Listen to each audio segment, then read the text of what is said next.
నేను ఈ రోజు ఇంతవాడిని అవ్వడానికి కారణం నా అభిమానులు.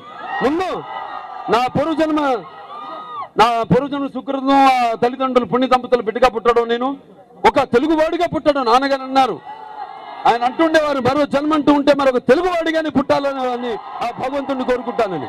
ఎందుకంటే ఆయన చేసిన ఎన్నో ప్రయోగాల్ని మీరంతా ఆదరించారు, మీ మీద నమ్మకంతో విశ్వాసంతో ఆయన చేశారు.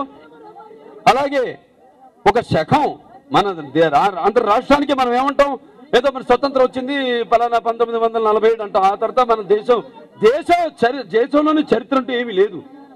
ఒక ఎన్టీ రామారావు గారు తెలుగుదేశం పార్టీ పెట్టాకే మరొక శకం మొదలైంది. మరొక శకం రేపు చెప్పుకుంటారు ముందు ఎన్టీ రామారావు ముందు, ఎన్టీ రామారావు తర్వాత అని, స్వాతంత్రం ముందు స్వాతంత్రం తర్వాత ఎన్టీ రామారావు తర్వాత అని ఏదైనా.